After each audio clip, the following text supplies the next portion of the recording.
Hello, YouTube. Today we'll be taking a look at the mod Driftmetal Remnants by Paramo. The mod links will be available in the top of the description. You can find the mod on Steam, managed by Paramo, and on the Nexus, managed by me. Throughout the video, you'll see some B-roll of the mod in action, and I'll overlay a handful of still images to highlight the assets better. Pause the video at any time during the photos to get a good look at the models in detail. A little bit about the mod itself. The mod represents over a year's worth of work from Paramo. Despite being small in size, has amazing content even just visually. At this time, the mod features 2 new skeleton races and 1 new animal race with fully custom models and textures. Luckily, this mod does indeed have recruits. The K units are unique in this regard, but you can find plenty of the worker drones throughout the world to aid you on your travel. You can find the recruits in the following cities: Black Desert City, Catan, Clownsteady, Crabtown, Drifter's Last, Heft, Hang, Shobatai, Squin, and World's End.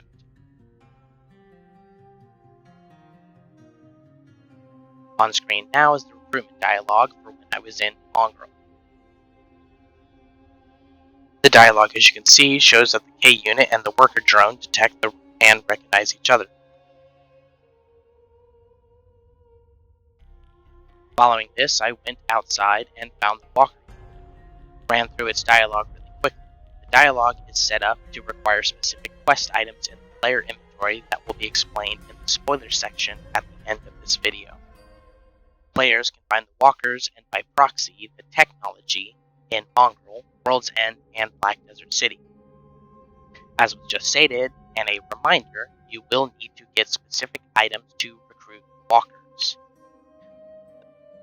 The mod also features 3 new crossbows to fit better into the world of Kenshi.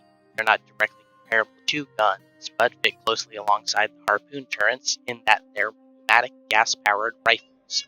On screen, you can see a video clip with an overlay showing the guns from left to right. In this order, we have the heavy bolting rifle, the Gauss rifle, and finally the gas-powered rifle. These, as of now, are not craftable, but should be easily found on the drones and the K unit. The scrap house may have a tiny chance to sell them. Only the heavy bolting rifle and the gas-powered rifle require the new gas material as an addition. The Gauss rifle itself uses regular bolts, which in turn make it easier to maintain while playing. As a fair warning, when playing this mod, the heavy bolting rifle and gas-powered rifle ammunition does not stack very high. I'll explain more on this in just a second.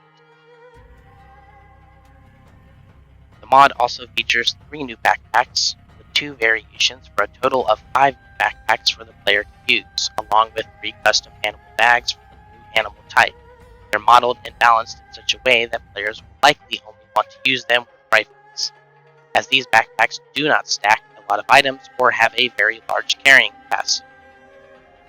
It may be preferable for players to use other backpacks like vanilla backpacks, cheat backpacks, or even animal bags. These may be preferable to the newly modeled backpacks due to their limitations on space and how much they stack.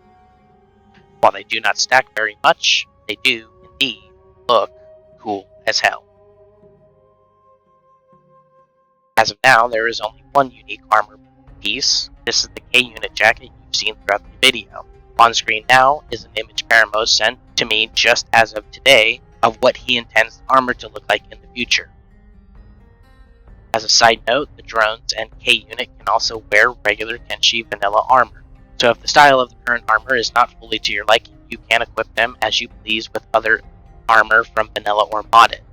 The buildings themselves are well modeled and textured, featuring the fracking tower you see on screen. Following this, we have a gas refinery bench for ammo, followed by the ammo storage here, and the natural gas material storage. I took this mod for a test drive over the weekend on stream to set up a base.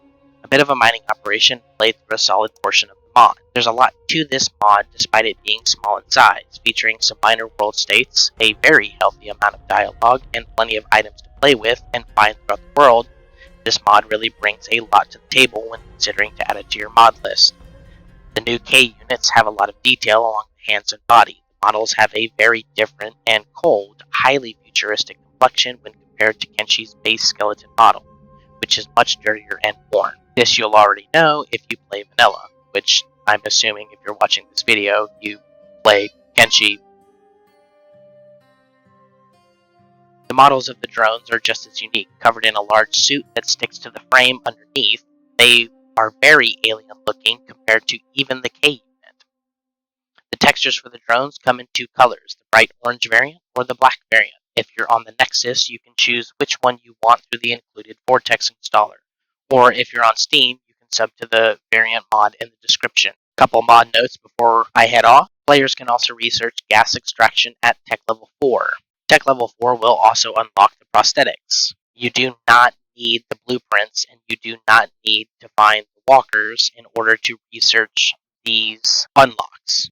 Players will need to fight Savant. Well, technically, you don't need to fight Savant. You can always just do the whole, normal Kenshi thing, run in there like a goddamn ninja and knock his ass out. You will, however, need to explore ruins for the battery pack. The battery pack needed for the quest line can be found on the ground in some ruins.